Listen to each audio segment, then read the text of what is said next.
Welcome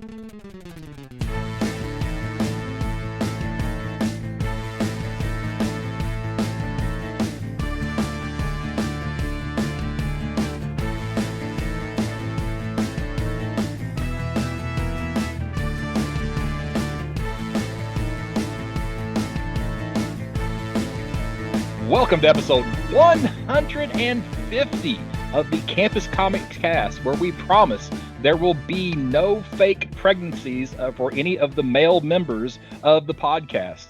My name is Scott Reed, and I am joined on this episode by Mike Atchison and Chad Schubert.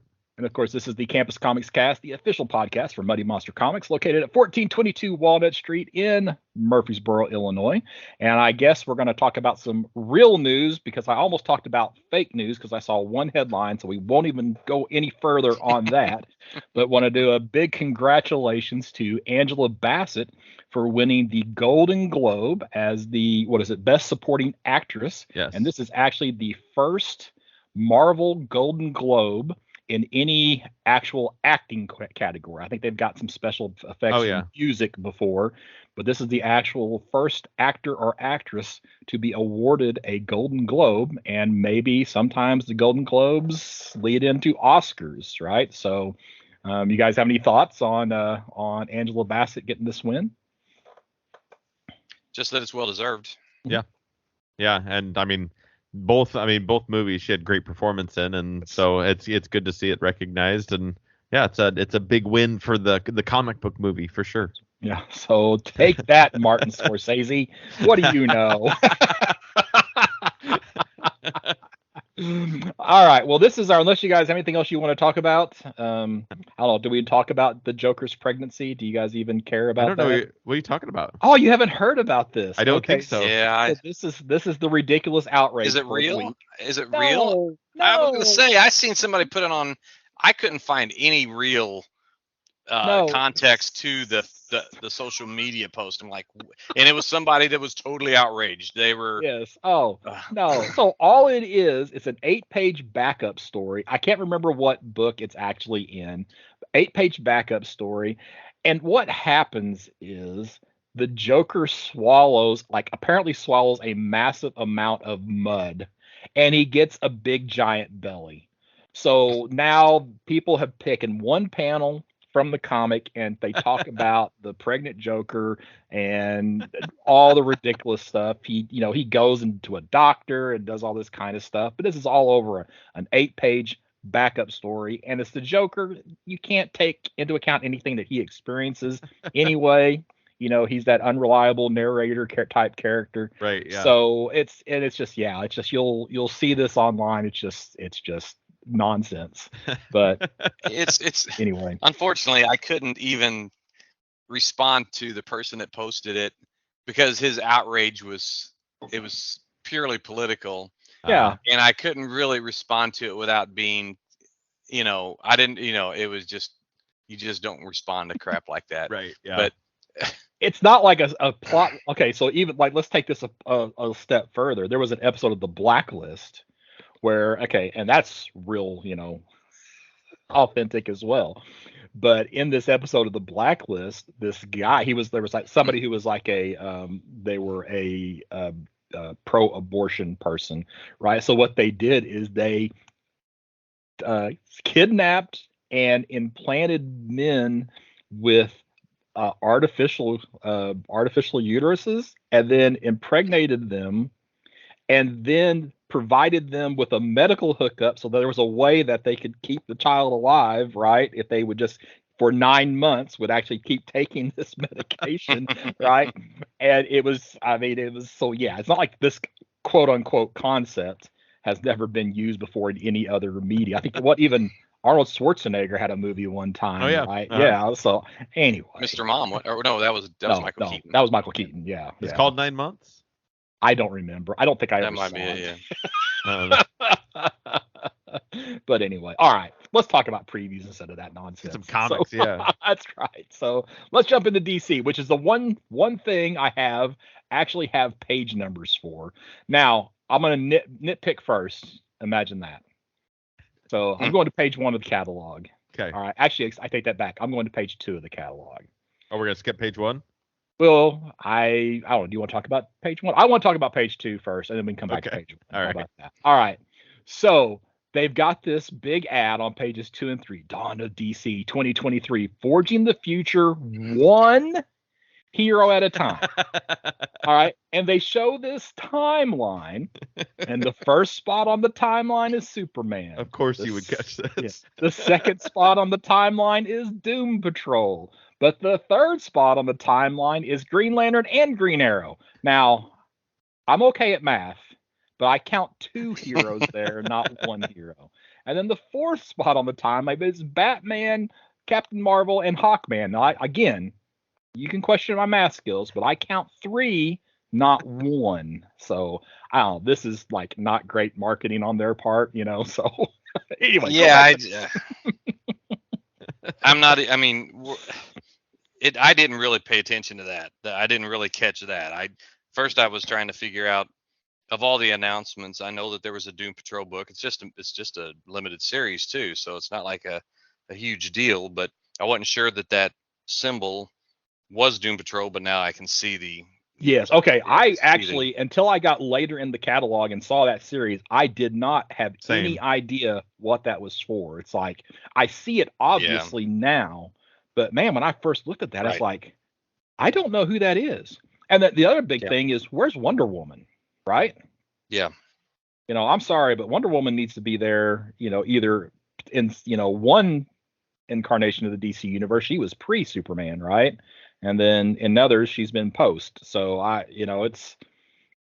Wonder Woman should for sure be on this timeline. But anyway. And the other thing was the Hawkman. I mean, if they're going to come up eventually with a Hawkman series, I'm all for that, because Venditti did a great job with that last one, and it was cut short because it probably wasn't selling well, or because it wasn't Batman. And yeah, I don't know what those tentacles are, except they sort of look like Brainiac type discs on them. So I don't know if that's a clue. And then you got the Knight, Knight, and it fades out from there. So that's, I guess, some other teaser. I don't know what that means. Nighttime or something like that, maybe. Yeah. For where it gets dark, right? Yeah. Right. But night is with a K, not just. Yeah. So I don't know. All right. So what did you want to say about page one? Well, just on page one, they announced the new number ones coming all the way through June, which tie in very much to the schedule on there. What's funny is that they released the schedule after our January books have already been solicited, so you could tell they weren't quite sure if they were gonna be like doing this, and then like, yeah, let's do it. We see that we're gonna get a Superman number 1 in February. March is gonna be another new Superman book with Adventures of Superman, John Kent, the Doom Patrol book, and Harley Quinn 28, which I don't know why Harley Quinn 28 stands out specifically as an announcement here. Same reason Action Comics 1051 does. That's true. Good point. It came out that month, so.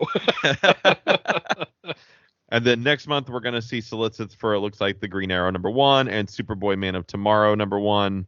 May we're going to get a Batman the Brave and the Bold number 1 and a Cyborg number 1. And then June we're going to get the Shazam number 1, Penguin number 1, and Steelworks number 1, which all kind of makes sense to the kind of the images we see at the bottom of page 1, which were on, I think there were variant covers maybe for one of the, and I guess on the top of page 1, were variant covers for one of the books, not future state, but the last thing that just wrapped up, Lazarus Planet. Yeah. Maybe. But what I don't understand is that, we are getting, there's a little icon for, like you said, the Green Lantern on there, but there's not a Green Lantern book that's advertised in this. Oh, you are correct. And same with the Hawkman logo. Mm-hmm. There's not a Hawkman book that's advertised. Mm-hmm. So it seems a little, I don't know, like once again, maybe they aren't quite sure of what they're doing yet. Well, and also, I can't imagine that when they're thinking about a storyline for the Dawn of DC, the Penguin is an important character for that. So they are absolutely shoehorning the Penguin in there just because it's a number 1 that's coming out in June. Right. It's well, and the Penguin's silly. Dead, so the Penguin, according to Batman, spoilers. Batman, yeah.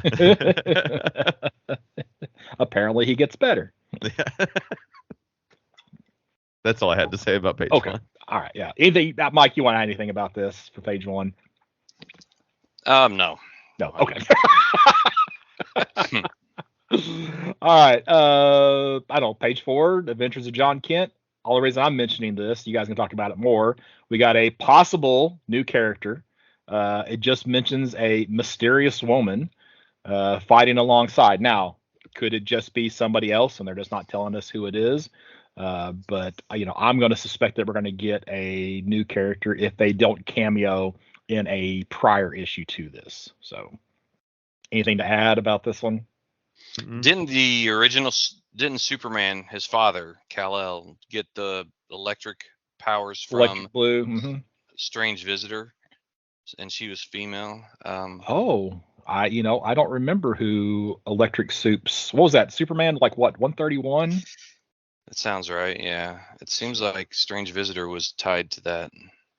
Okay, and it's not 131. When you say that there's a mysterious woman alongside him, well, that could be it. And that wouldn't be a new character, but could be a new take on that character. Let's see. Here's the issue. 123. Sorry, I was in the ballpark, but not actually accurate. So 123. Dan Jurgens, Ron Friends, Joe Rubenstein. Let's see if it tells us anything about this issue. Why does it say Electric Boogaloo? Let's see if I can find a reference to the character that you might be mentioning. I don't see it. So I don't know. Don't know. Let's just move on. Oh, yeah. Okay. Yeah, let's move on. Anything else to add about it? No. No? Okay. All right. You can tell we're throwing professionality right out the door here. My next thing's on 6. We're just casual. That's right. Hey, we're just doing this for fun. So yeah. That's right. Superman number 2? Superman number 2, right? So why'd I mention Superman number 2? I don't know. Character. New anti-hero, Spirit of Metropolis. Now this makes me think probably should maybe pick up Superman number 1 because they may just now be mentioning this character that actually showed up in the issue before, or at least gets a cameo towards the end of the book. So probably should look out for Superman number 2 if you think Spirit of Metropolis might be a character to watch in the future. Hey, going back to Dawn of DC, so we've got Superman. Okay, we have Action, and then we have Superman. That's Clark Kent. We have the Adventures of Superman, which is now Jonathan Kent. But there's a Superboy. So do we think that is another Jonathan Kent book, or do we think that's a Connor Kent book that's going to be coming out? We don't have any info here about it, right? So this is pure speculation. What do you guys think? Well, I guess it depends on if we have 2 different John Kents in the universe at the moment. Do we have a young and an older John Kent? Not that I'm aware of. Okay, just the one. I'm gonna say Connor Kent then. Okay, so you don't think they're just going to give him 2 books? No, because he couldn't even hold down one before. Hold down one, so. Yeah. We're not negative at all. It's just the truth. It's just the truth. Truth hurts, right? The truth hurts. He would have been still on Action if he could have held down a book. So that's right. So my next thing's on 12. So what do you guys got before 12? I've got on page 8. What page were you on for that last? 6. Yeah. Okay, 6. So yeah, on page 8, it's looks like it's sort of an out of continuity Superman story, but I would be inclined to buy it because it's features the team of Christopher Priest and Carlo Pagulayan, and it's called Superman Lost number 1. And I like the idea. It sounds like he was lost in space for 20 years, and then he returned back to Lois and the world, and so much had changed. No one really knew him. He didn't know the world. But Priest is a pretty good writer, and the art looks really. I can't necessarily identify this guy's art, but just looking at the ad here, it looks really good. The page right before that, page 7, which is Action Comics 1053, just another first appearance of this character called Necrohive. I missed that. If people are keeping score on new characters, there's new characters all throughout this dang book. I got a few of them, but I guess I just missed them. So usually there's only like 2 or 3, and when I had like 3, I said I must have got them all. So. Oh, hi. What did you say was the first appearance of the Blue Superman?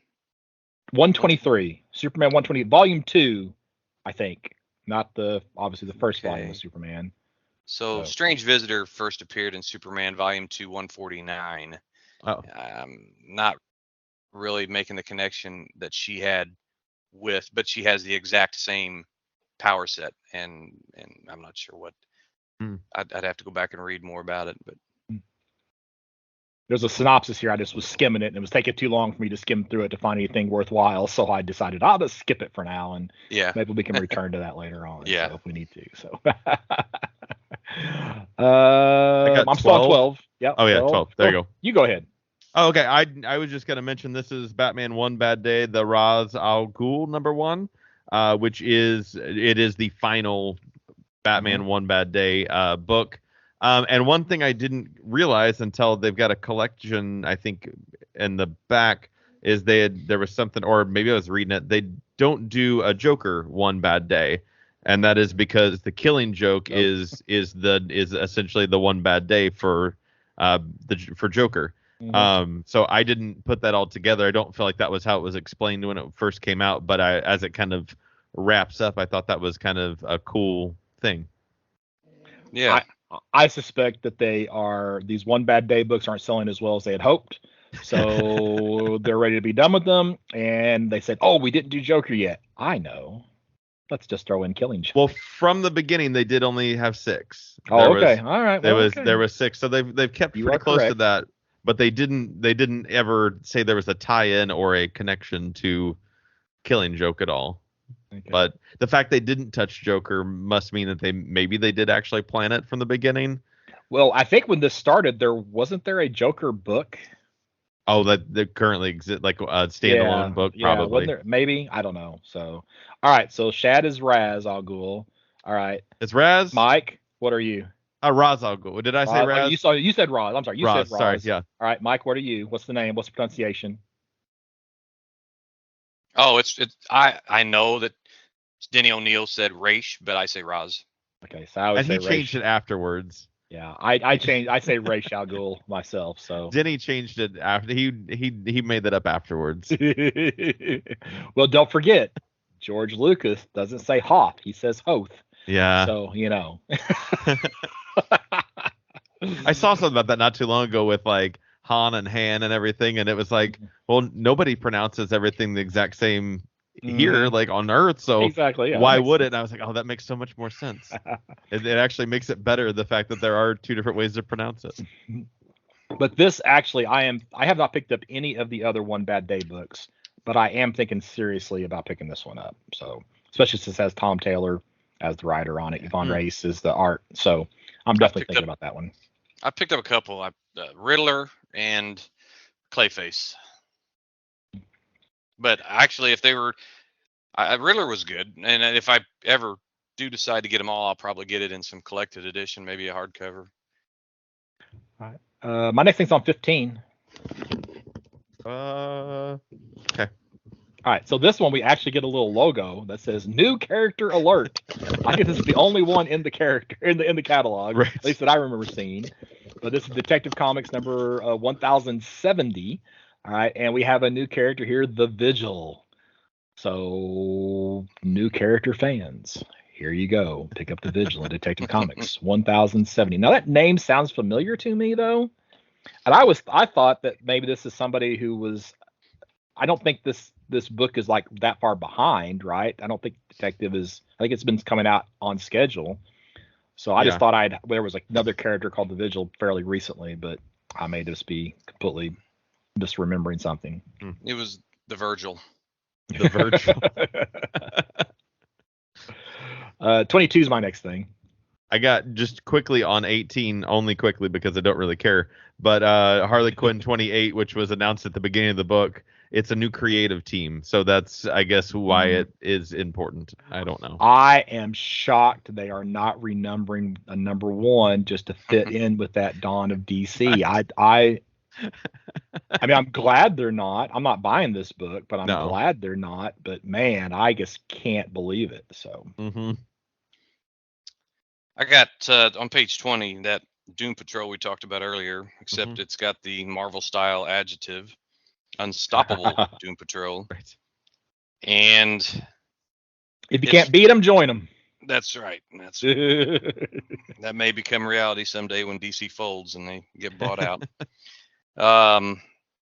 So they've got some of the the old reliables like Elastigirl and Robot Man and Robot Man and Negative Man, but they've got two new characters, at least new to me, and that's Beast Girl, which is kind of a pink furry, goat horned little thing, and Degenerate. Yeah, that's just kind of a lackluster Hulk type character. And then Crazy Jane has a new alter ego, I guess, called the Chief. So she's the new leader of the team. But I think I've have every iteration of the Doom Patrol and even the Gerard Way that I barely understood. So I'll probably get at least the first couple issues of this.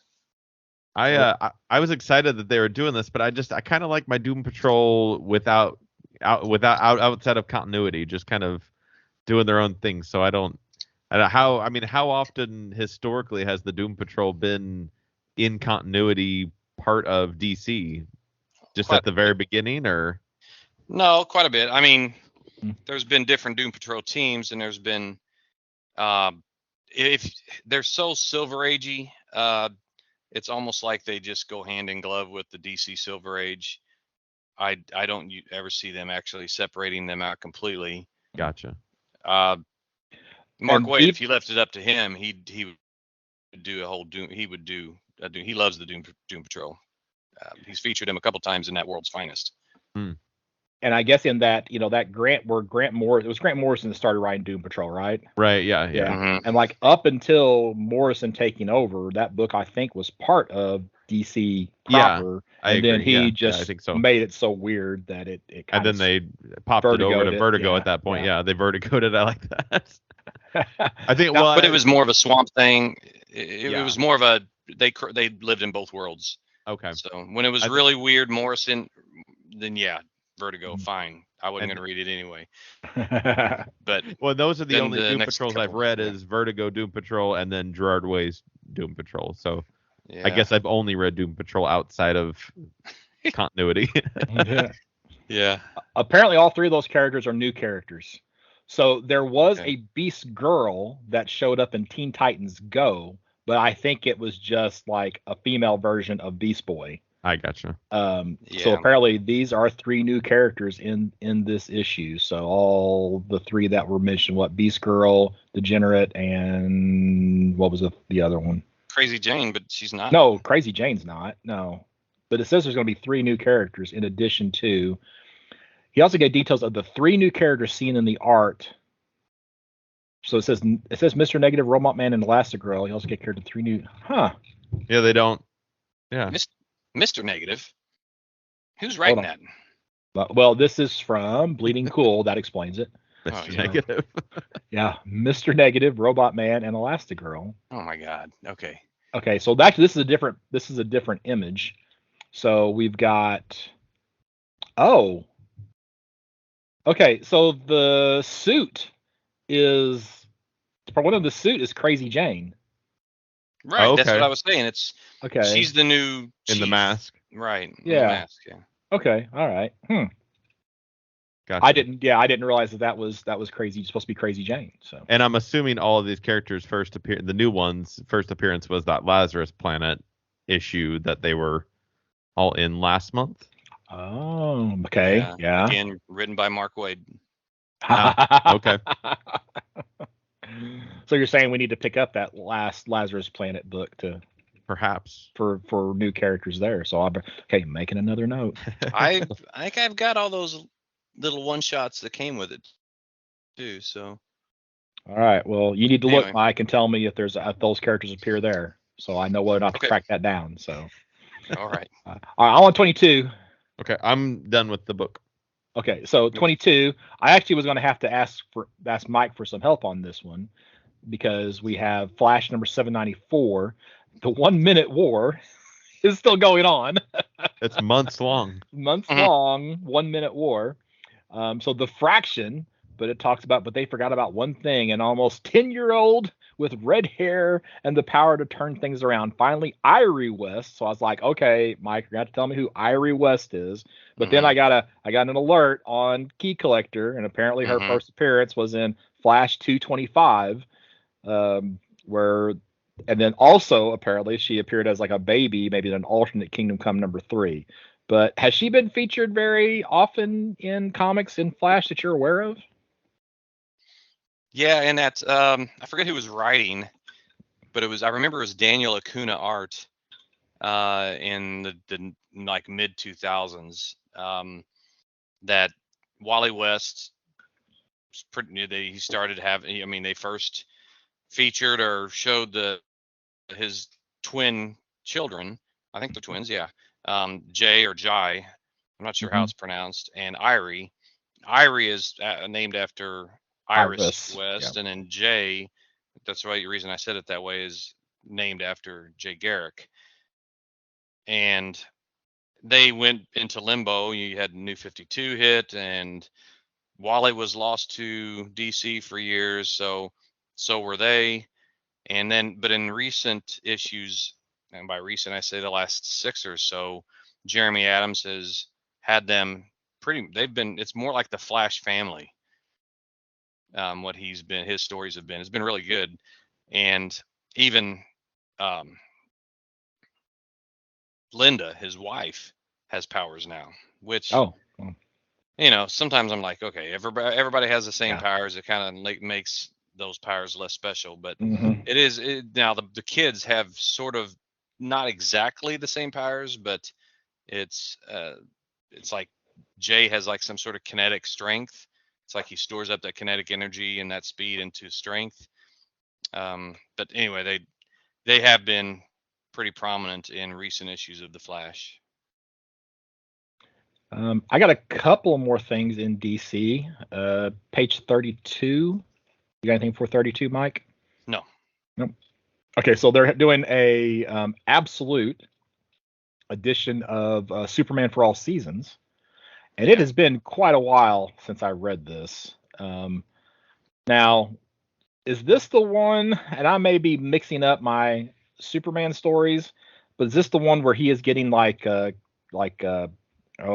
him kryptonite poisoning, or was that Luthor that gets kryptonite poisoning and he ends up going into the sun at the end? And or am I confusing that with a different story? I don't think I've read this one actually. Oh, I haven't either. I've got it actually. I've got the original out in my to read pile, but one of those shameful admissions that I've never read. Okay, well maybe we need to put this on our we need to read this list. Oh, I'll make a note of that. I like that. Yeah. Yeah. Okay, so I'm actually going to add that too. Superman for All Seasons. All right. Because I got some other things for us to talk about after we get done recording. So, okay. So yeah. So if you are, want to read this as well regarded as one of the best Superman stories, be a chance for us to verify that. I think I have read this. I'm confident I've read it, but I just don't remember for sure now. So, and I'm concerned I'm remembering a different story. So, all right. And then I also have page 30. I scrolled down on my notes, so I got to scroll back up. 35. So we have Shazam, the Monster Society of Evil. And I'm mentioning this one because it's written and drawn by Jeff Smith, who is probably best known for Bone, right? So he had a run at, and I also remember this being pretty good, though it has been 10 plus years for sure since I read this, because I read this after I read Bone for the first time, but not long after reading Bone. So anyway, I remember it being a really, really good Captain Marvel story. So how about that one, Mike? Have you read that one? No, I haven't. I have read the one above it, Shazam Power of Hope. I have all 4 of those treasury-sized Ross. You had Superman, Wonder Woman, Batman, and Shazam. Okay. But not that one. Okay. Well, I'm done with DC, so whatever you have left, Mike, it's all you. Yeah, that's it for me as well. Okay. All right. Well, then we're going to move on to Marvel. Now, I don't think any of us have the Marvel catalog? I've got just the digital, yeah. Okay, so you do have the digital with the page number, because I'm just going off of like the big book and Previews World are in Marvel. I'm just going off of Previews World. Yeah. So I won't have any page numbers. So why don't we just round robin it until we run out of stuff to talk about on Marvel? So I will say that you are going to hear me say the phrase the Alex Ross timeless variant on this cover a lot. All right, because that's what most of my notes are for Marvel this time, is an Alex Ross timeless variant of insert name. So all right, so Mike, what do you want to say first? I've got, what you mean, out of the Marvel catalog? Yeah, anything Marvel. Page, and forgive me, I'm trying to get the catalog because you don't have to do page numbers. You just It's Avengers number 66, and I'm just trying to find my notes on that. So page 22. I don't know that you're in the right Marvel catalog. I found Avengers 66. Yeah. Oh, did you find it 66? Yep. Okay. All right. Yep. That's the it's the final battle of Avengers Assemble. What it says. Yeah. Yeah. I mean, it's not that I'm going to get this, but something triggered. Boy, it is rough not having a physical copy. Let me tell you. The cover is pretty cool. Got a lot of heads on it. Yeah. Oh, that's it. It's the heads. It's the Crisis on Infinite Earths heads. Okay. That's why I would pick it up. That looks like sort of an homage, and it's really good art. I mean, that's about the only reason I'd probably pick it up, because I don't know anything about the story. But yeah, that's it. It's, if you think about, I think it was issue 5 on Crisis, 5 or 6. Huh. You recall what I'm talking about? Yeah, but that's what's weird. That book is not even on the pull box site for Diamond. Huh. Yeah, not there. Marvel gets weird with pull box sometimes. Mm-hmm. There were like a couple of books that just weren't on there in the same month they were on the catalog. The last time I was looking stuff up. Well, that's a mistake for me using I'll have to be sure I actually go get the actual catalog next time, because that is not on the pull box site. So, well, in keeping with the motif of just liking covers, it's another month for Disney 100 variant covers. We have Amazing Spider-Man number 21. This is an Incredible Hulk. I don't know what number homage. But it is Goofy as the Hulk and as Bruce Banner. So I'd really just hope at the end of this year they do a covers book, because I love all these covers and have no reason to actually buy any of these books.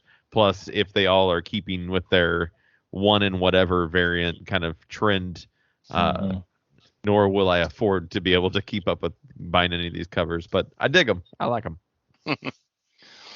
I'm not too far away on page 26, or did you have something before that?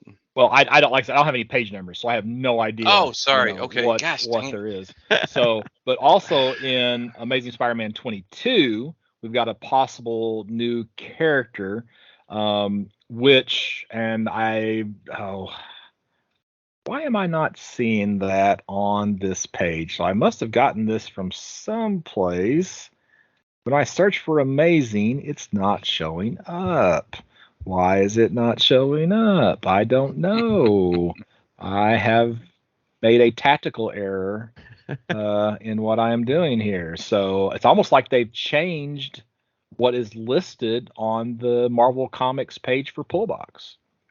There's a funky looking character on the cover of Spider-Man 22. I will say that. Yeah, and I'm going to assume, so it says that, you can see you see their shadow on the cover of 21, on the regular cover of 21. Because you can see the hair. The right? hair, yep. Yeah. So that's just a new character alert. I don't know if I don't guess they even gave a name. Not at all. So, but if you're looking for new characters, here's another chance to pick one up in either Amazing Spider-Man 21 or Amazing Spider-Man 22.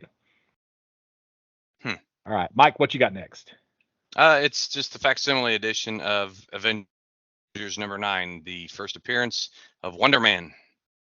Okay. And I figure I'll never get these originals, so I might start collecting the Avengers, first appearances or special issues through the facsimile route.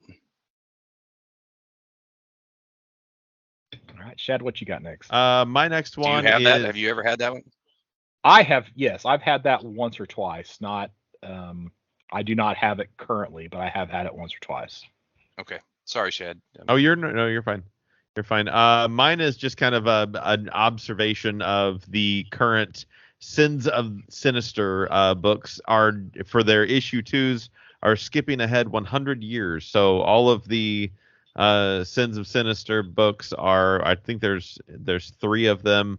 The Immoral X-Men, the Storm book, and the Nightcrawlers book are all jumping ahead 100 years, which I thought was just okay. I wonder what they're up to, and they're all just 3-issue miniseries. Are we going to go another 100 years after that? Who knows? So like I am searching for like all these things that I listed, and they're not here any longer because like I'm on the page, and you know what? I wonder if it's because maybe that Marvel is pre-soliciting some of these books in this catalog. What like Avengers 15, Avengers Forever 15. I don't know Okay. if you can find that in the catalog. What do they have as do they have the release date for that? I don't see a release date. They don't put release dates on the pages for the Marvel Oh, books. that's right. Okay. Yeah. Oh, it's in the very back. Oh, okay. Yeah, it's in the Yeah, very it's back. on Okay, that list. don't look it up. So it's not that important. I just wonder I'm why I'm not seeing these now whenever I saw them previously. So that is just so weird to me. Curiouser and curiouser. Yes. Very, very strange. Let me try something else here. I'm only going partial. Avengers Forever 15, FOC 213, on sale 315.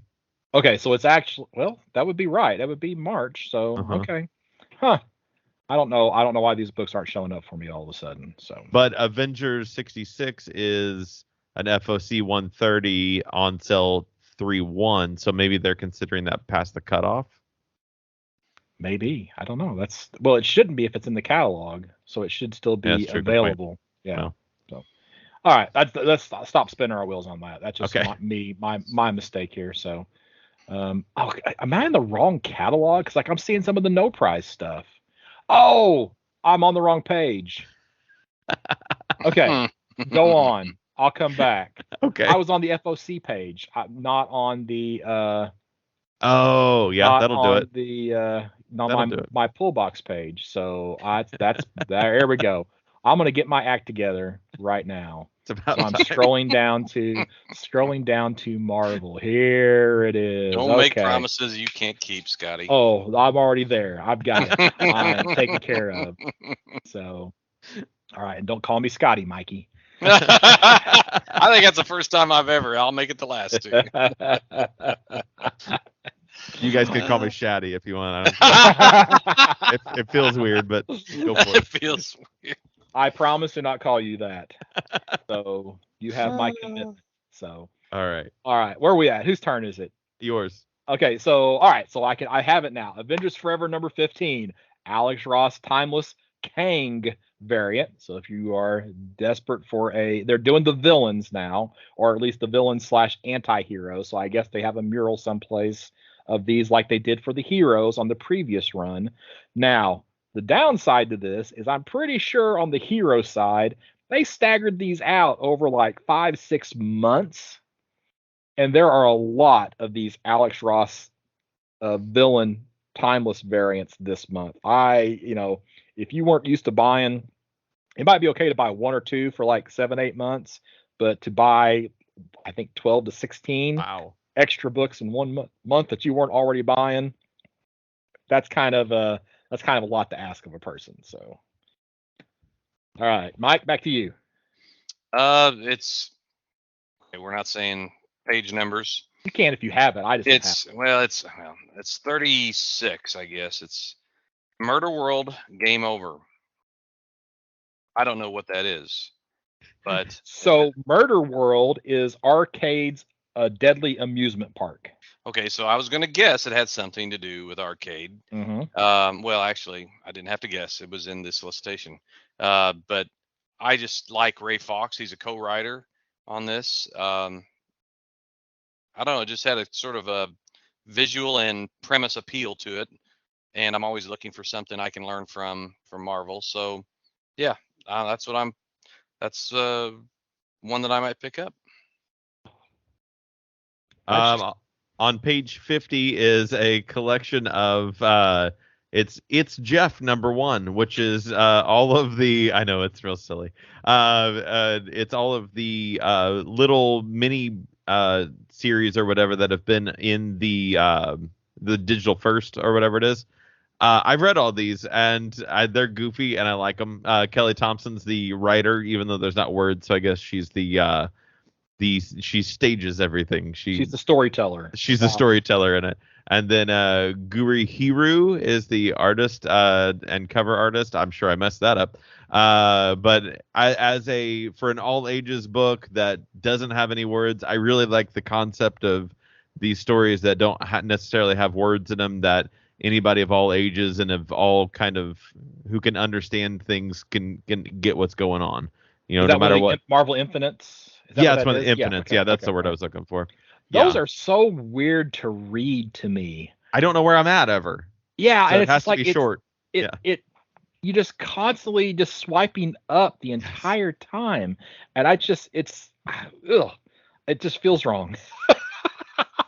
I don't mind them in these short ones that are made for it, but when they converted the Hawkeye run, the whole what's the one, I'm drawing a blank on names here, the purple with Pizza Dog, the Matt Fraction, yes. Yeah, they converted that to an Infinite series. Yeah. Oh, that's wrong. And it's I mean, it's cool, I'm glad they did it, whatever, but I don't know where I'm at any point in time. So it's if I want to stop, I don't know, am I getting close to the end of the issue? Mm-hmm. Do I just give up and just go, I'll pick it up later? But yeah, it's kind of weird in the ones that they convert over to that infinite thought process versus the ones that are written for it. Yeah, they need to not do that, because when something's designed as sequential art, right, the sequence is important. So yeah. All right. Captain Marvel #47 has, guess what, a juggernaut, Alex Ross timeless variant. So just keeps those. So that's 2 so far. Mike. Okay. I'm moving way down the catalog to. That's fine. Stand by. Standing by. Filling dead airspace. Oh, gosh, I'm going to have to need to get into a jump drive here. Well, here, while you're looking, I'll go ahead and mention that Daredevil issue #9 has the Elektra Alex Ross timeless variant. So that's 3. Yes. So you ready, Mike? That main cover for Daredevil #9 is pretty cool, though. I like the. Doesn't help that Marvel doesn't put page numbers except for every 7th or 8th page. Yes. Okay. Marvel Age Omnibus Volume 1. Let me just ask, should I get it? Should I not? Would that be cool to have?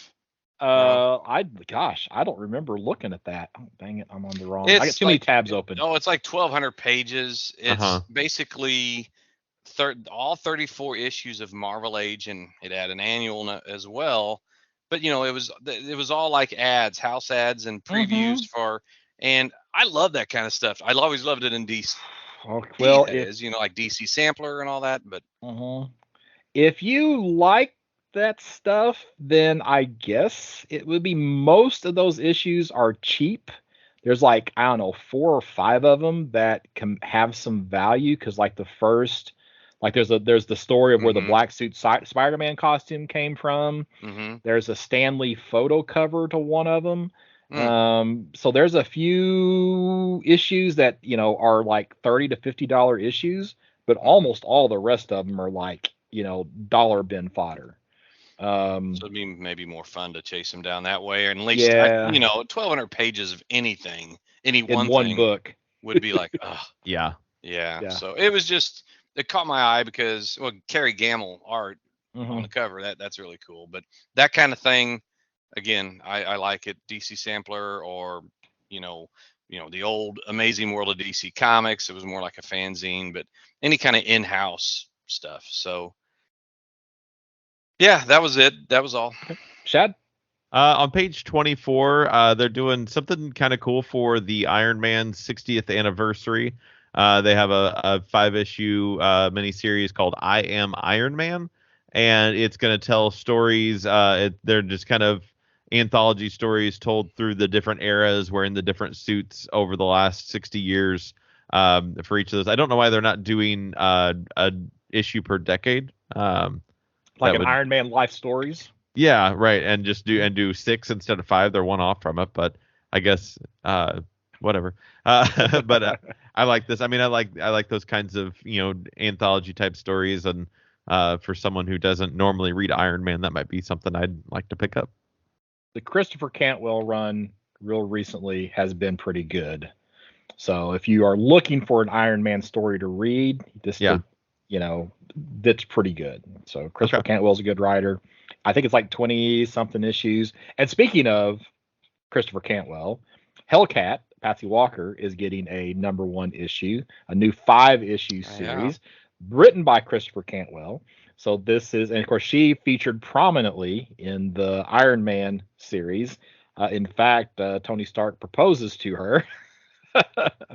So that's pretty prominent in the story, right? Right. But this one's being billed as a supernatural superhero murder mystery.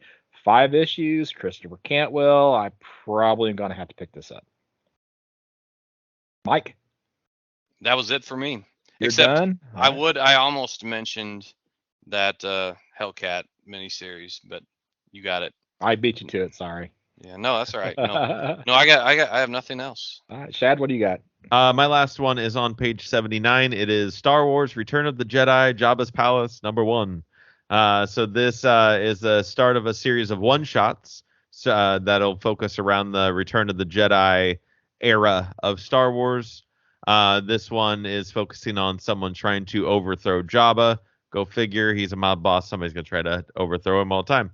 The only thing that was kind of weird is that I know we're at the 40th anniversary of Return of the Jedi, so that's why they're trying to push this in. But they've got kind of a plan with these books, and with Star Wars and the Darth Vader book, and Dr. Aphra, all those are currently in between the timeline of Empire and Return of the Jedi, and hopefully they don't just mess up everything they're trying to do with this organized kind of release of volumes by going, well, it's the 40th anniversary, we have to do something now for Return of the Jedi, and then they kind of jump ahead. But because I like the process, though I'm not reading currently, or I'm not up to current with all the books. I've liked this flow of like 50 issues is between this movie, and then hopefully we get another 50 issues of Star Wars. So we're only on like issue 20 something or 30. We're just right at 32. So they've got a while to go if they're kind of going to keep the same amount of gap between amount of issues in this volume 2 of Star Wars, the new Star Wars on things. So I like the idea. Love Return of the Jedi, but I don't want them to mess up their timeline of things because they've been doing pretty cool with it. You got anything else, Marvel? Nope. Okay, so I'm going to try to rapid fire through this. Doctor Strange, new #1, Dormammu, Alex Ross Timeless variant. Also, Stephen Strange is back as a Sorcerer Supreme. He's been dead for a while. Guess what? He got better. So he is back. Fantastic Four #5, Alex Ross Super Skrull Timeless variant. All right. Hulk issue #13 has a leader, Alex Ross Timeless variant. Invincible Iron Man #4 has a Mandarin Timeless variant. Mary Jane and Black Cat #4 has the Black Cat Timeless variant. Miles Morales Spider-Man #4 has a Scorpion Timeless variant. Scarlet Witch #3 has a Mephisto Timeless variant. Venom Lethal Protector 2 issue 1, so it's volume 2 issue 1, has a Venom timeless variant. Wolverine 31 has the White Queen timeless variant. X-Men number 20 has the Dark Phoenix timeless variant. So I think Jean Grey is the only one that's on both the hero side and on the villain side, or the anti-hero side. I lost count of how many that was, but yeah, lots of. I guess I could search here on the page and just see how many times the word timeless shows up. So I see 14. Holy So cow. yeah, so that's a lot of extra books to pick up in 1 month if you want those, Yeah. but you aren't buying them. So, and then one more thing to add. They several months ago they did like a beta preview thing for the Marvel Multiverse RPG game. Some books. Well, they have the hardcover available now. So if you're an RPGer, this is actually not being marked for sale until July 19th. So this is definitely an early by like 3 months when it would normally appear in the catalog. But it is being solicited for July 19th, 2023. All right, are we ready for the big book, or in my case, the big web page? I guess in all of our cases, right? Okay, all right. So I guess I gotta scroll to the top here. So I we got start the big with one. the image. Yeah, you got the official big book. I got the paper. Yep. You had the paper. I killed a tree. You killed the tree, right? Well, don't forget your previews orders are due the 18th of each month. So get together with your local comic shop to get your previews order in. If there's anything that we mentioned that sounds exciting to you. So, all right, Chad, you got the big book. Why don't you tell us the first thing you found in Image? All right. Well, the first thing I found in Image is page 42. It's a book called The Ambassadors. It's a new Mark Miller, Frank Quitely book, and it is revolves around. It's about 6 people who are chosen to receive superpowers, and who will it be? It's kind of this like star search around the world for the 6 people who are gonna get these superpowers. Each of the 6 issues will feature a different artist. So Frank will only be on the first one. And it's important to note that this is part of the quote-unquote big game campaign, where 25 different franchises collide. So I don't know if those are. Does Mark Miller have 25 different franchises on his own? I mean, I know there's a lot of books. Probably. Yeah. So is it just his world is going to be brought in as like a Millerverse kind of a thing, or? And it is Miller. I always say Millar. It is Miller. Because the A. It is Miller. Yeah. Okay. All right. So, this book lost me at Mark Miller. So, I mean, I've read so many things I like from him, but then I've read so many things that I'm like, it's okay, I get it. Yeah, I mean, yeah, you're right. He could totally have 25 different titles of his own, and are we really gonna bring them together? Like, seems wild, but I don't know. Maybe Netflix is encouraging him to do that. That's true. Yeah. Who knows? So that's a good point. All right, Mike, what do you got from Image? Anything? Well, I had the same. I had the Ambassadors, but I've also got on page 52 something called Dead Romans, and it's by Image as well. And I don't know who Fred Kennedy is. I don't know who the artist is, but it's basically a historical series, mini-series, 6 issues. The Rome was basically taken down by the Germanic tribes, and that's what this seems to be about. This says in the solicit the birth of the Roman Empire. Oh, okay. Well, maybe it was when they were conquering, the northern land. So it's historical fiction, or not? Maybe not historical fiction, but it's in that time period that I really like to read about. So it reminds me of Britannia. I don't know if you guys either one read that, but I know what it is, but I don't think I've read it. Yeah, it was a pretty long series. I've got the hardcover, so someday maybe we'll touch base on that. Well, I had Dead Romans down too. So, but the only other book I have from Image is Phantom Road. And when I see Jeff Lemire's name on it, I feel like it's worth giving a shot. Definitely enough to make me consider wanting to pick this up. And basically, the solicit for this is you got a long haul trucker trying to stay ahead of their tragic past. Then he stops to help somebody in a massive car crash, and there's a strange artifact in the wreckage, and et cetera, et cetera, et cetera. It's a miniseries. Doesn't say how many issues it is though, so that Yeah. I'm not for sure. But you don't necessarily buy a Jeff Lemire book for the artwork, because sometimes the artwork's a little odd or just a little off.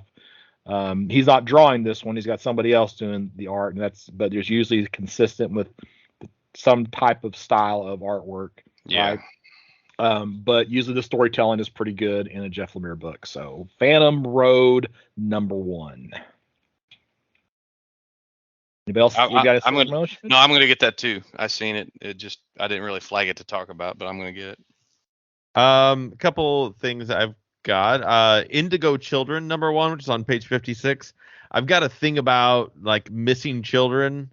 I think because sometimes I'm just like I gravitate towards it, but this is about a journalist who hunts down an extraordinarily gifted indigo children, not a indigo children, but the indigo children. I wrote that weird.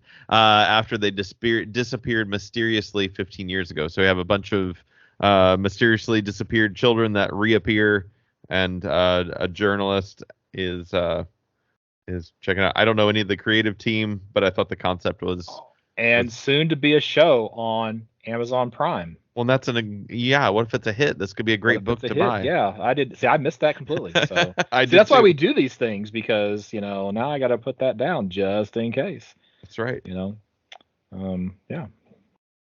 Okay. I'm done with Image. So whatever else you guys have an Image. I've got on page 58. There's a book called No/1 #1. This is part of the Massive Verse, another book from the Massive Verse, co-written by Kyle Higgins. I should probably at some point actually read all of these books that I've been buying. So I mean, because I could be talking about it every month and be like, this is cool, but this is supposedly our Batman of the Massive Verse, kind of our Batman analog in a way. It's the first true crime superhero drama of the Massive Verse.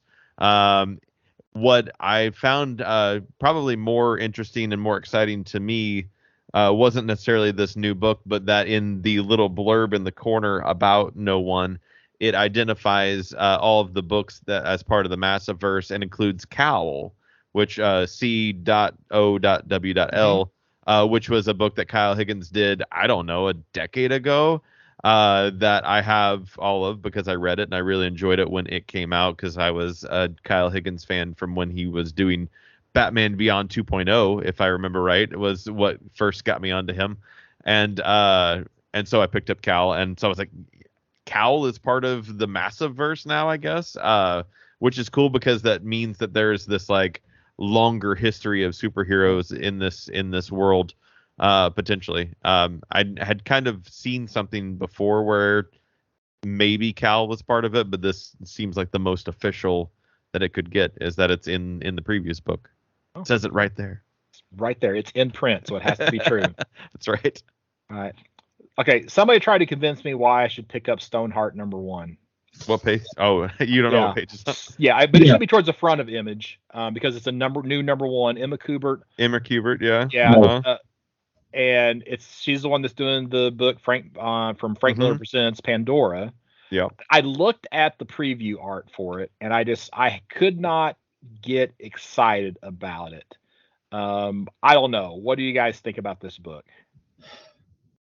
I'm trying to remember. Did she do the cover art by herself, or was it embellished by her dad? I thought I remember seeing Emma and was Adam or Andy, whichever is her dad.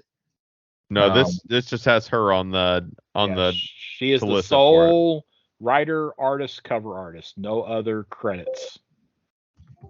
I'm trying to search for that page, but I remember seeing it earlier. I'm all the way down on Boom now, but I did read Ink Blot by her and someone else, probably 10 issues of it. It was okay, but specific to the art that you're asking about, no, she's kind of she's not quite her dad or her uncle or her grandfather's caliber yet. She might have that coming someday, but it looks a little bit too cartoonish for me. Okay. And as a writer, I don't know what is she writing it to? Yes. Yeah. I think they collaborated on the writing, her and this other guy. So I guess I need to wait and see what happens. I think I ordered Pandora. I probably need to wait and see what I think of Pandora, and then decide if I should come back to this book and pick it up or not. So, okay, I'm done with it. Yeah. So, Boom. I'm gonna go first in Boom. So I'm gonna go ahead and steal everybody's pick. Do it. All right. So Berserker comes to an end. Final issue number 12. All right, and of the quote unquote Keanu Reeves written story. Right, but I still am confident that Matt Kent is the one that's doing the heavy lifting. And speaking of Matt Kent, he does have a variant cover for issue number 12. So if I pick this book up, I've only bought like the first issue, but I might pick up this last issue just to get the Matt Kent variant cover. So yeah. All right. Anybody else got anything from Boom? Yeah, I had the Neighbors. Okay. That's on page 98 according to my PDF copy. That is correct. Was that? Yeah. Was that? I feel so, vindicated that. I'm just gonna verify everyone's page numbers. That is correct. I think. Yeah. There you go. You are correct. You sound like Ed McMahon and Johnny Carson. You are correct, sir. Well, I might say this a lot when it comes to, independent books, but when you see the writers, I don't know who Jude Ellison S. Doyle is. I don't know who the illustrator is, Letitia Cadadici.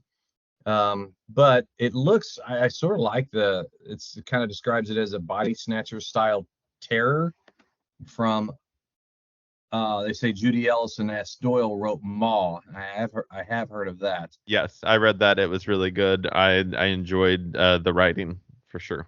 So you should probably talk about this because I know you like horror, and I kind of thought maybe you would have this earmarked as well. No, I didn't actually. I don't remember why, but something about it turned me off. Well, I did mark this one, and the thing that I liked was that it says it's based in Irish and English folklore. So that little nugget reminds me of Injection, which is that 15-issue Warren Ellis image series, which I liked. So I also have this book down to pick up as well. So yeah, so it's it is. We're in this book and we're looking for number 1 issues. We're not going to really talk about number 3 of 6 if we haven't been, unless it's something we've already read the first 2 issues and we're blown away by it and we want to talk about it. But this, when you have so many books to choose from, you're like, okay, what might trigger that good feeling that you're looking for? That endorphin, like Scott has called before, that endorphin hit. This might do it for me. I'm with you. I'm probably going to try that one as well. So, okay. Hey, I did want to jump back to Image just for 1 second. Okay. Last previews, we talked about that series, The Last Barbarians, that had those 3 really, really good painted covers by who was it? Brian Haberlin, who also wrote it, but he doesn't do any of the interiors. I'm looking at the covers that they have for issue 2. All right, I'm not quite as blown away with these covers. There's the A cover, which is pretty good, kind of has a Red Sonja feel to it. The B, or I guess it's not, I guess I'm gonna say it's the B cover because it's I don't know, kind of a Conan appearance to it. It's the face looks a little off on that one to me, so it doesn't have the same, like, oh my gosh, look at this, that those photorealism, those first issues had. So okay, I'm sorry. Back to Boom. Anything else in Boom? I don't have anything in Boom. Okay, I'm done with Boom as well. So Dark Horse. Okay. We got Clear number 1. Yes. This is a Comixology first book from Scott Snyder and Francis Manapul. I liked this concept when it first was released, digital, of what it was. Essentially, you're in kind of a future where everyone has a VR type of glasses that they can wear to augment their reality to kind of skin it however they want. If they want to live in the Wild West kind of skin, then they see everything in that way. If they want to be in, I don't know, space, whatever you can think of, there's somebody can skin it that way. And we have a detective that's investigating a crime who chooses to leave their filter on clear, which is where the title comes from. So everybody else is running around with this kind of vision of what reality actually looks like, and this is the person who actually sees the world for what it is and has to solve this crime. So I thought, well, that's a pretty kind of cool concept to it. And I can't say that I read the first issue and it was good. It had it set up everything, car chase through this city and that kind of thing, but pretty action packed. And I didn't read anything past that, and it's not its fault. It's just I got a lot to read. Well, I saw this too, and I had it marked down, and I just have a note. I'm probably not going to buy issue number 1 if I can. I'm paying for Comixology, by golly. Yeah, right. I probably should go read this on Comixology. I guess though, I probably should read it really soon before the 18th, right? Because if I do want to order it, I maybe need to get my order in, because Absolutely. It's like, oh, this is really good, then I want to own the physical, but yeah, I do need to check it out. But I have a note here. Read it. Yeah. Mike, you got anything Dark Horse? Yeah, I've got. Let's see, page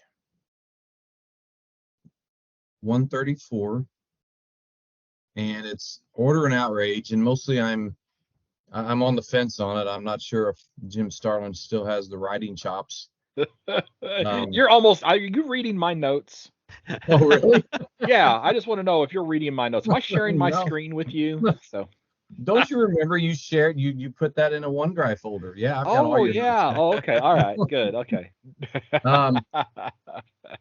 But then I seen somebody who I haven't seen in a while on art, and that's Rags Morales, and I really have always liked him. And I'm not sure where he went.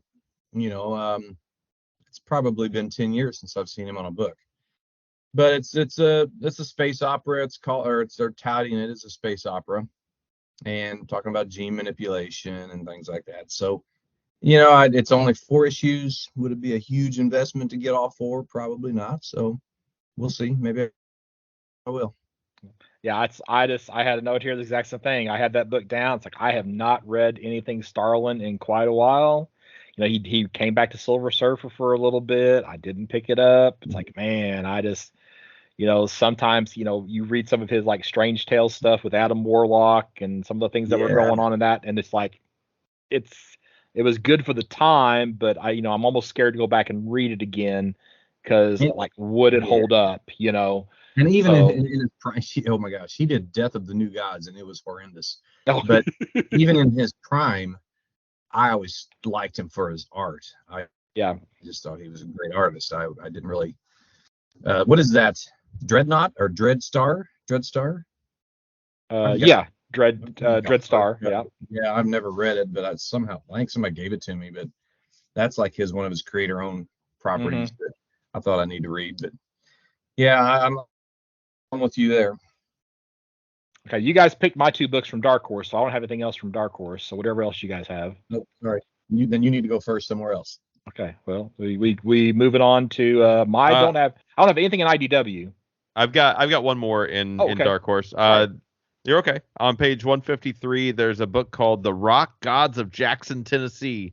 It is an original trade paperback.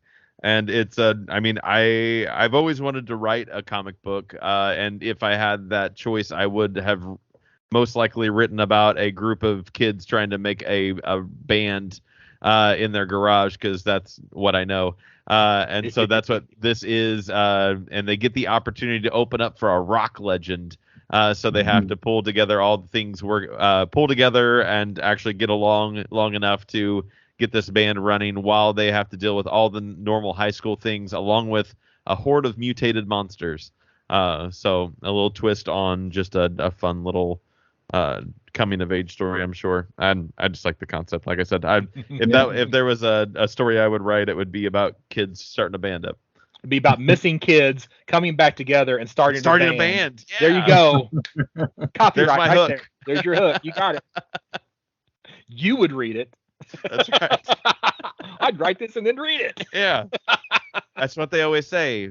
Write what you would read. Mm-hmm. Write what you want to see on the page. All right. I do not have anything in IDW. I don't either. All right. Mike, you got anything in IDW? No. Nope.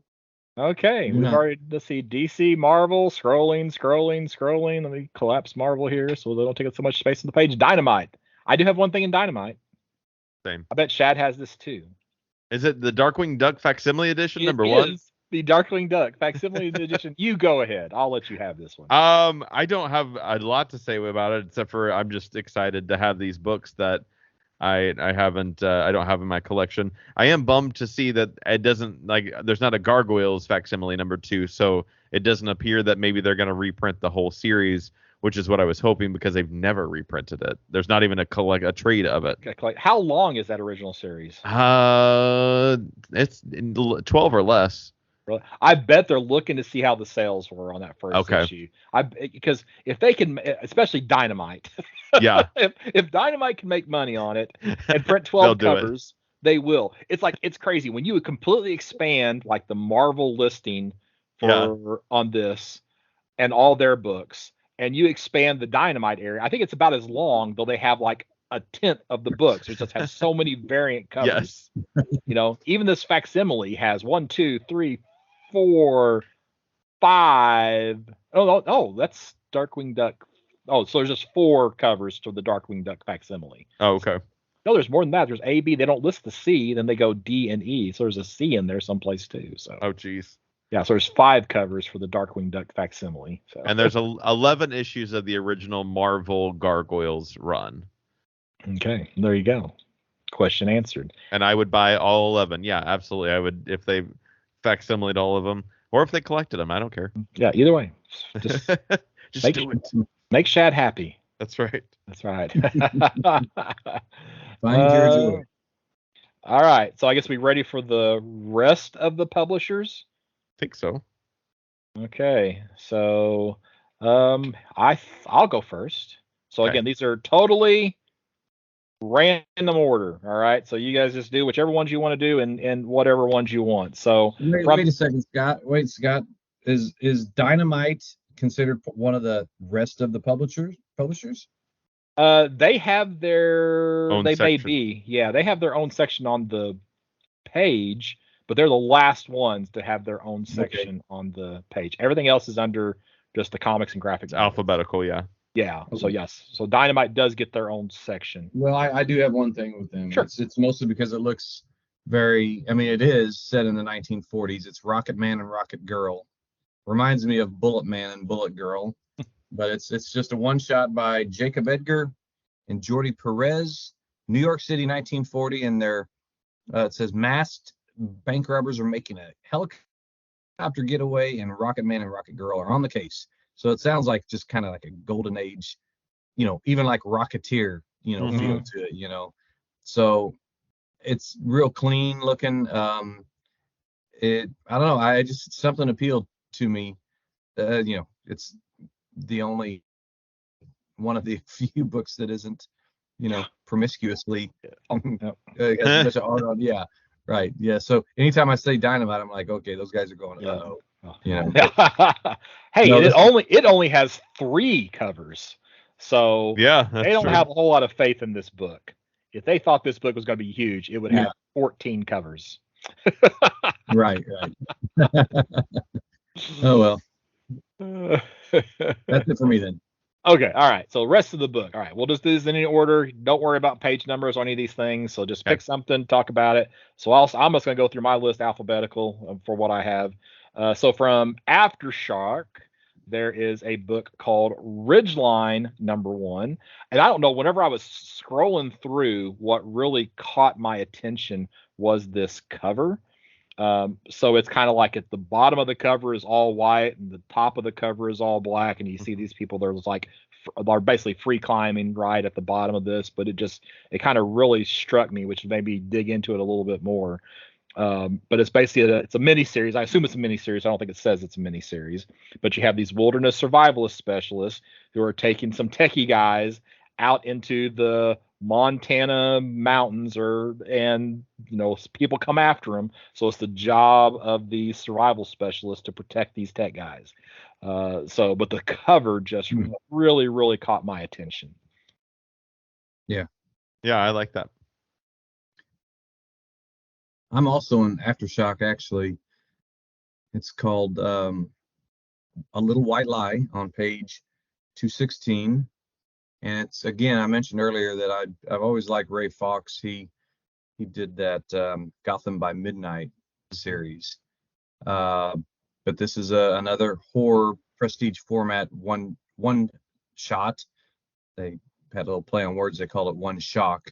Yes. But he does well, I think, with the supernatural. It kind of reminds me of that Dark Skies Above that we read. Not that should necessarily inspire me to get it, but I think it's a similar premise, or at least it's the same genre, but hopefully better written.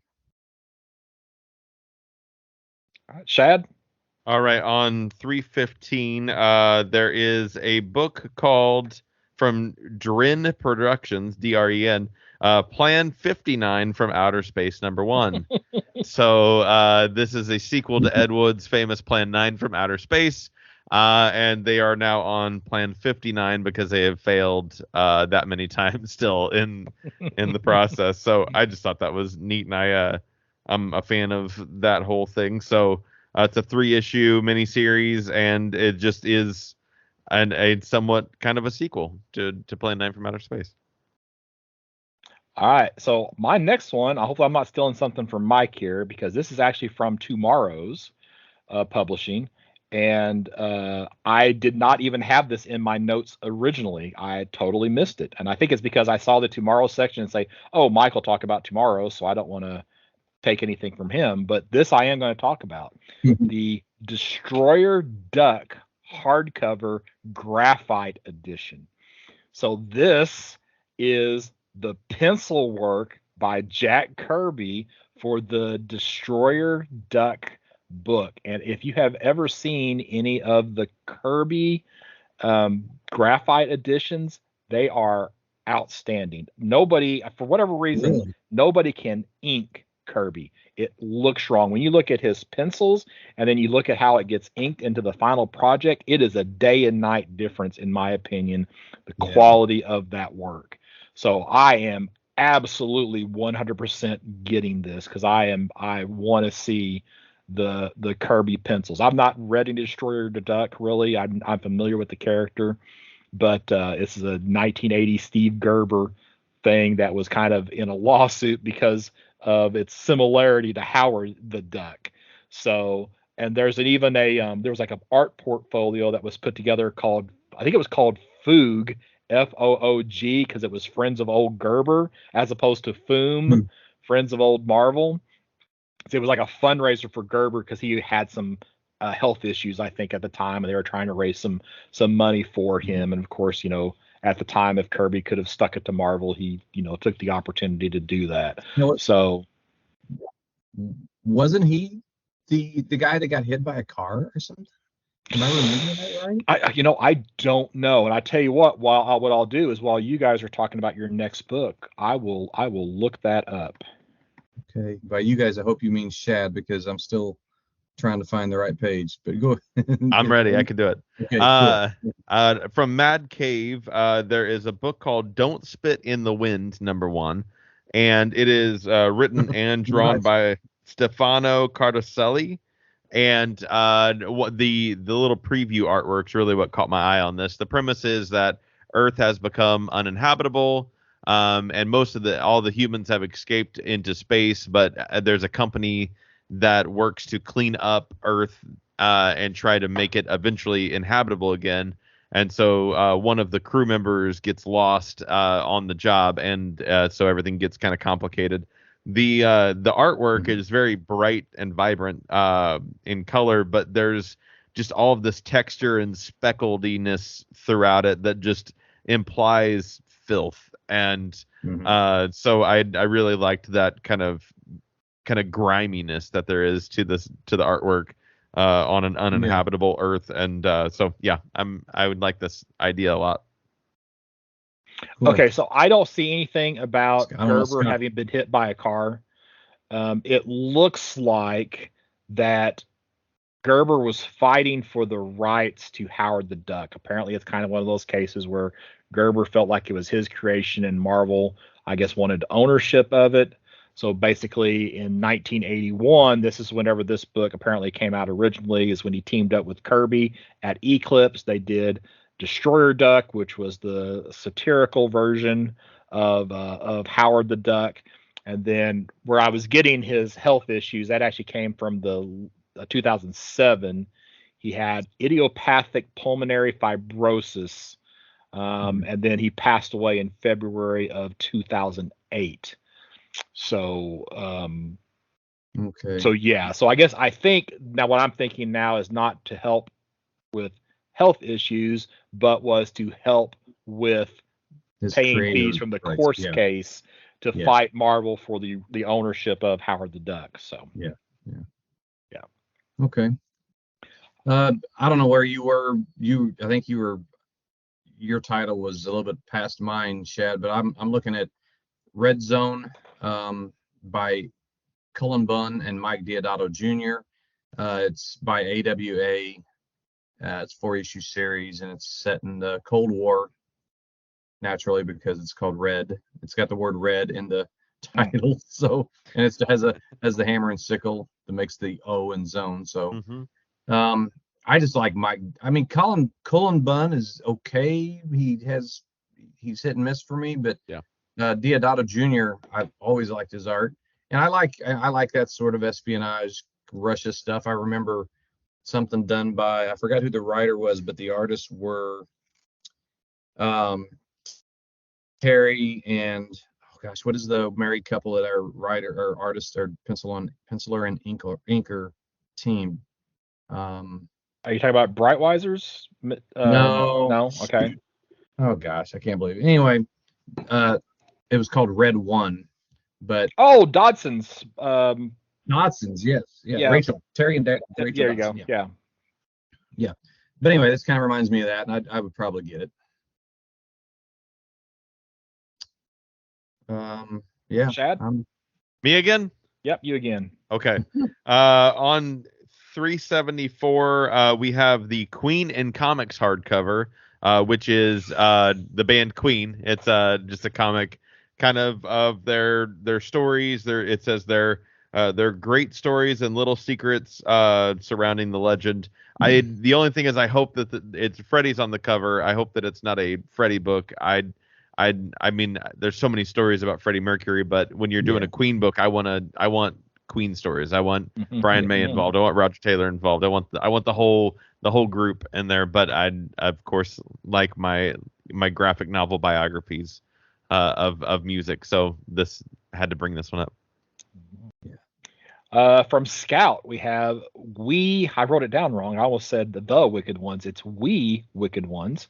All right, and this is basically about someone who is orphaned in a mass witch burning orchestrated by the U.S. government, and they basically become the best contract killer in Washington D.C. So you basically have a witch hit person. So what could possibly you not like about politicians being killed by a witch hit person? So plus Nice. it's got a David Mack cover to it. So I don't know. It's I guess it's going to be an ongoing series. It doesn't say that it's not an ongoing, so I guess it'll go until the sales plummet and they need to wrap it up. But the artwork caught my eye for the cover. It's not his interiors. David Mack's just primarily doing cover art now. But We Wicked #1 from Scout Comics. Mike, Don't say it's my don't say it's my turn. Okay, I'll go. Chad?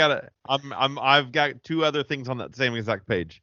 So also on 395 from Scout is Unicorn Vampire Hunter #1, which is about a girl named Jezebel who is saved by a unicorn when she's almost bitten by a vampire. The unicorn becomes her companion in her journey in a heartfelt story about friendship, love, and finding purpose in an unprecedented world. But I kind of just like the idea of like unicorns saving people from vampires. It just seemed weird enough to be from Scout. I always dig. There's always something in Scout that I'm like, if I could just have like a all access to Scout books, I'm sure there's some good ones in there. And speaking of, there's a book that it came out I think last year called By the Horns. They've since made a spin-off book that's By the Horns : something, I don't know. But they are releasing what I know to be maybe the first in the trying to make digital comics collectible physically. So there is By the Horns Volume 1 is going to be you can purchase a comic tag collectible card, and so it'll be a physical piece that says that you own this digital comic and you have the code to the PDF or whatever. So an original way to add physical collecting to digital media without taking up a lot of space.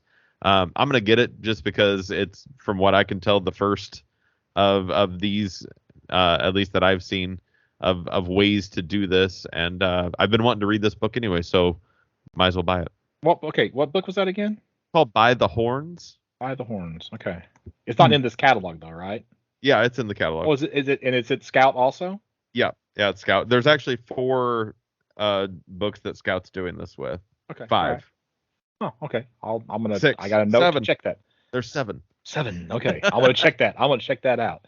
Yeah, it looks like they just come with like maybe like a collectible card sized card with, I'm guessing, some sort of peel off reveal PDF code underneath it is that's what I'm making up in my head, at least. I guess that's cheaper than doing the actual comic and putting the code inside of it. Just right. Yeah. do a trading card. So yeah. All right, something that I would not have noticed, and if I'd gone through the catalog, because when I got to the manga section, I would have just skipped it. So, but from Viz, we have Animal Crossing New Horizons graphic novel Volume 4. It's like, holy smokes! Now, I am not an Animal Crossing player. I have a son who loves Animal Crossing. Spends a lot of time on the Switch on it, whenever he's not doing other stuff. And I'm probably going to try to track down the first 3. So I actually became aware that there was even an Animal Crossing book in the free comic book day solicits for this year. Yes, that's what I was going to say. I didn't know before that either. Yeah, and I actually ordered a few copies of that just for actually to give out at Halloween this year. But and then speaking of free comic book day, also, and again, this is more geared towards my kid. There's another kid. This is a RuneScape comic book, and I don't know if RuneScape's ever been in comics before or not. But there's a RuneScape free comic book day that's coming out. So I've got Animal Crossing for one kid, and I got RuneScape for the other kid, so they can go back to their childhood or not their even origins that long ago for Animal Crossing. Mike, you find anything else? Yeah, I finally caught up with you and got to the Tomorrow section, and I'm not disappointed. And for some reason, has there been another? Maybe I don't know. This is back issue 143, and it's a Neil Adams tribute. It doesn't say it's a resolicitation, but I could have swore we had this conversation in previous episodes. But it's like it says, it's a tribute to Neil Adams. And what really is great is that cover that's basically the homage to Detective 227, which in itself was an homage to Detective 31, the what they call it, the Gothic. It was like a Gothic castle, or Scott, help me out here. He's drowning. Rescue him. No, I don't know where you're going. Oh gosh, you'll know it when you see it. But anyway, it's anyway, that's the cover they picked for this particular. Well, it looks like it's a combination of the Batman cover with Tomb of Dracula. Mm-hmm. Because he did the first issue of Tomb of Dracula cover, right? And then of course he did all the Batman work. Yeah. But I mean, that looks more like Tomb of Dracula art at the bottom. But is that the actual Batman cover? Does it include that? Yeah, that is. It just has different the different logo. It's pretty much the same color. It's just got a little bit more. Yeah. Yeah. I'm looking at the 227 issue. Yeah, that one, it has the woman running away from the castle. I want to say that's the issue with the monk. Anyway. Oh, it is No, that is the exact cover to Batman 227. Mm-hmm. Okay. So that's somewhat famous. Yeah. And I have that. I obviously don't have Detective 31, but I would love to have it. If you Google Detective 31, you'll see why it's considered to be an homage to that. Yeah, that makes sense. Yeah. So anyway, I think there'll be a lot of good art and just a good story here, or good good information. Information. Yeah. So, and then right next to it, I just purchased the Quality Companion. I think it was priced the same as this, but this is the Charlton Companion, and I've been reading that Quality Companion off and on every night, and I like those companies from the Golden Age to the Silver Age. So those are the tomorrow's plugs I got. So we got 3 with the Destroyer Duck graphite. Dang. Yeah, wow. Right. So right. Go tomorrow. I am done with the comics portion of the big book. I got some other stuff to talk about, but I'm done with the comics portion. Same. Me too. Same? All right. You got anything comics related left in the book, Mike? No, I do not. Okay. So in the books section, and I think this is a resolicit. All right, we have from Abrams Comic Arts, the Marvel Value Stamps Visual History hardcover. All right, so this is the history of all those Marvel Value Stamps that have been cut out of all those Incredible Hulk number 181s that have wrecked the value of those books and other books because somebody mailed them in. Somebody at Marvel had this idea to collect stamps and have people send them in so you can get a visual history of all these little pieces that have been cut out of a lot of comics from that era. Yeah, that's funny. In the I'm just looking at the short. Oh, sorry. No, go ahead. I don't know where this falls in with your section that you're looking at the books, but I'm looking at supplies, and every month I try to find another nice design short box, with the nice slick art on the box itself. And I'm like, of all the DC events for them to make a box of, Dark Knight's metal. I'm like, I want those kinds of boxes, but I just couldn't stand that event. No. Yeah. So no luck for me there. Yeah. What about there's a supply section and it's right after comics. That hasn't been that way. Yeah, that's weird. Noteworthy. Oh, that's true. Well, I guess they must be making top loaders again because you haven't been able to buy them for years. Yeah. Oh, let's see. I do have some things in toys, right? And I don't know, Shad, you probably hit some of these as well as you were going through. Yeah. But there are a bunch of things from Atlantis Toy and Hobby. These are our monster sightings, at least from me for this episode. So I don't know. You want to alternate back and forth, Shad, or do you want to do them all? You want me to do them all? It's all good. Yeah, either way. All right. Well, okay. So we got a Creature of the Black Lagoon. You can tell me what I missed, right? That you saw that I've missed. You got a Creature of the Black Lagoon 1/8 scale model kit. Mm-hmm. You got a Glow in the Dark King Kong 1/30th scale model kit. Again, these are all from Atlantis Toy and Hobby. Mummy Glow 1/18th scale. I don't know if that's a typo on my part or a typo it's in the catalog. Yeah. It's 1/8. Okay. Yeah. All right, so 1/8 scale. All right. Phantom of the Opera Glow 1/8 scale, and then a Wolfman Glow 1. And I have 18 down again, so that's weird that I did that twice. They're real tiny. Yeah. So, do you see any other of those Atlantis Toy and Hobby ones that? Nope. Nope. Those were my monster sightings as well. Okay. Now I do have one more action figure related. It's not so much Universal. It predates the Universal monsters. We've got a Nosferatu sighting, the 100th anniversary. Now, this is a 1/6 action figure This price cannot be correct. $299.50. Yep. Now, I am looking at this figure, and it does look like it is super high quality, but still for what is that? That would be a 6-inch figure, I think. Okay, it's 1/6. So I guess it's a 12-inch figure then, right? Yeah. Okay, so it's a little taller than I expected. It's got a lot of magnetic pieces. Looks like it's got claw stuff, but man, that is pricey. So yeah, you really have to love Nosferatu. Yeah, of course. I mean, that's going to be a pretty unique item. And then there's a much less expensive, but still I think a little pricey, from Super 7, the Nosferatu Ultimates Count Orlok action figure. So I guess Nosferatu's real name is Count Orlok. I was unaware of that. I feel like it sounds familiar. You see anything else Universal or monster related in the books? Nope, that was all that I had flagged. And then I had flagged something that I figured you were going to talk about. Oh, okay. Well, I only got one more thing in games. Yeah. Okay. So, well, if you want to talk about it, since I stole all the thunder on the Universal Monsters. I flagged it to make sure that you saw it. Oh, okay. So I assume we're talking about the limited die RPG deluxe edition and regular edition hardcover, right? So now there was so the comic die from Image 20-issue series, right? Kieran Gillen loved it for the first 19 issues, and they didn't stick the landing.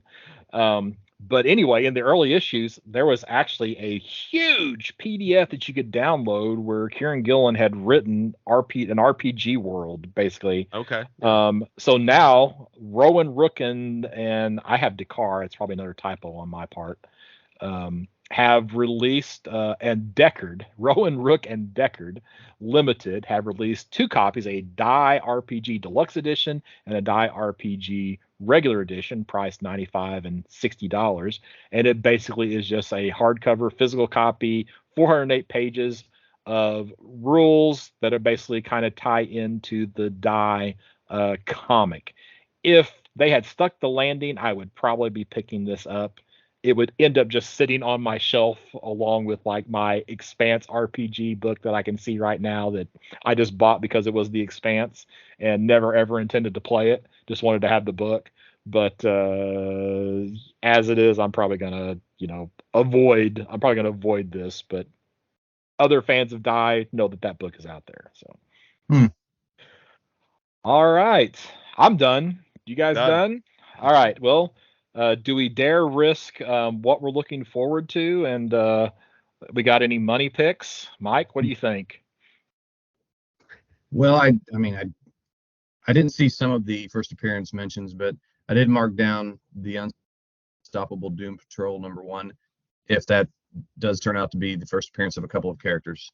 Mm-hmm.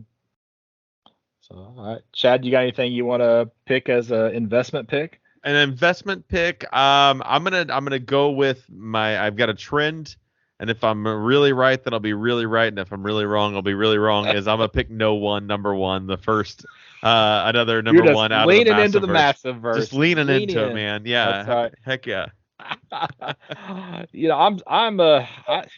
I wouldn't even have noticed this if you hadn't have pointed it out, Chad. So I'm gonna lean into it because we know it's already getting a series, which is that Indigo Children #1. Absolutely. So I'm gonna picking that up along with some other things.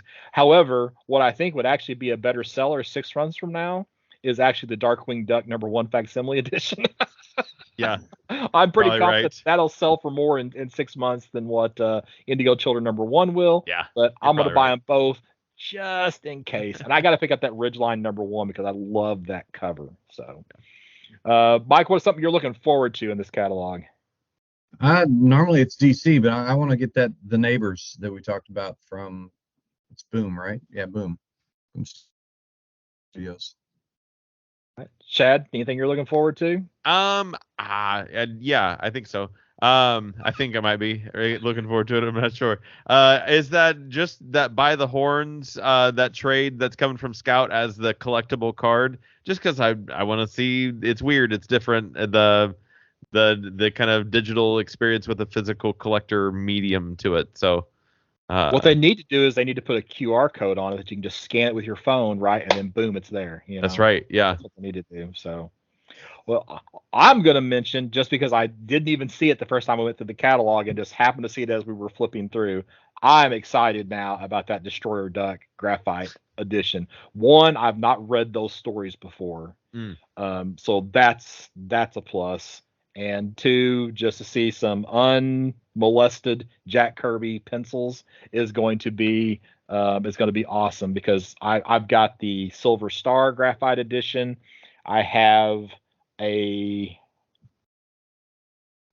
was a graphite in a book called Kirby by Mark Evanier, where he has some pencils for a story he did called Street. Oh gosh, what was it called? Anyway, it's just his pencils. I feel like I have a Captain Victory graphite edition of something of his. I'm about to track that down and see what the other graphite edition thing that I have. But those have been really good. I've enjoyed looking at those, and even the Silver Star, I was surprised how much I enjoyed actually reading that. So I'm definitely looking forward to the Destroyer Duck graphite edition. All right, so hey, I guess we got a slight announcement. So if for some reason you want to reach out to us, right, you can just email podcast. Okay, did I do singular or plural? Does anybody remember? Was it singular or plural podcasts? I thought podcasts, right? I thought it was an S. Yeah. Yes. So podcast, podcasts at bergcomics.com. And that will actually go to all three of us. So if you've got a comment that you'd like for us to tell us about the show, you can just email that email address. We'll see it. And if you say something, even remotely intelligent, we'll be happy to mention you on the in an upcoming episode. The bar is low. That's right. The bar is very, very low. Now, Mike, he got a little little review of his first episode of his podcast. Yeah. You want to talk about that? Well, it was really cool to see that someone had retweeted, or they actually had just tweeted the link to Mike's Comic Shop Roadshow. So Eric from Longbox Review, I've been a listener of his show for quite a while, but it was really cool that he took the time to listen to the podcast, and hopefully it opened some doors to some other people hearing about Campus Comics Cast, about the Comic Shop Roadshow. So yeah, it's going to be a lot of fun. I'm actually even I'm in Panama City this week, and tomorrow I'm going to interview the owner and operator of a store called Arena Comics. So nice. Yeah, we keep on chugging along. We have to get another book read here shortly, but yeah, it's been a lot of fun so far. Heck yeah. Okay, so Shad, do we know what's coming up next? We don't. It's a mystery. It is a mystery. So we'll have a surprise. That's right. Episode 151 here in a couple of weeks. But I bet we talk about something comic book related. It'd be comic related for sure. It'll be comic related. All right. So yeah. So we'll just go with that, and I'll try to get us back on track with knowing what we're going to be talking about, in advance. And remember to ask about that before we start recording. I know. Yeah. As opposed to. I thought the same thing. Yeah. All right, so Mike, if somebody wanted to reach out to you, how else could they do that besides podcasts at bergcomics.com? Well, two ways. My personal email, which is m.atchison90@gmail.com, or Mike Atchison5 on Twitter. All right, Shad, what about you? You can find me on the interwebs. I'm gonna kind of pimp out the band. There was a band name change. We are no longer the Can't Get Rights. We've decided to go by our names. So the band name being Shad and Thomas. You can find us Facebook, all those good things, or we just go to our website, which is shadandthomas.com, SHAADANDTHOMAS. omas.com. I haven't spelt that out yet. It feels weird. But yeah, you can find all of our upcoming shows, links to social media, and probably pretty soon here we have shirts available, but I don't have it to where you can buy them online. But if you are interested in buying a shirt, you can message us. We've got guitar picks now too. We're not going to sell them. We're just going to give them away. They're just for fun. But yeah, it's been pretty cool. We're going to be going into I guess you call it the studio. It's really just we have home studios, so it's not like it's anything crazy, but we're going to start recording some stuff pretty soon here. Excellent. And I'm Scott Reed. You can find me at burgcomics.com. That's BURG comics.com, with links to social media, eBay store, and all of the other fun stuff. And we will be back soon with another episode.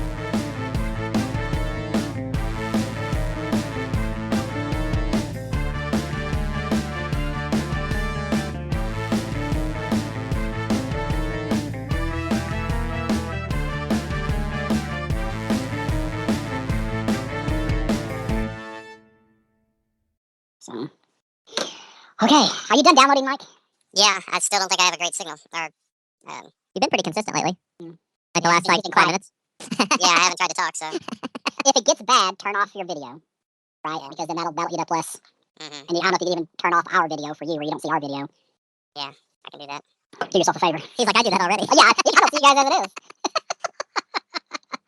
Let me just see. Okay, which one do I remove from call? Is that it? No. I don't even see where I can. You can turn off the other your people's video, videos. other people's video now, Maybe you can't. I don't know. Seems like you should be able to say I turn mine off. I mean, there's really no need for mine to be on. So. BS. That's short for berserker. I don't know why I came out as BS. I typed in BZ or BRZRKR. I think they just go with the first 2 letters, maybe. But then it would be. Oh no, I did yeah, BS. BS. Oh, yeah, BS. Yeah. So all night we'll just stare at BS when we. Well, there's a lot of people with a name like Brian Smith, Brad Singleton. There's a lot of real BSs out there. Yeah.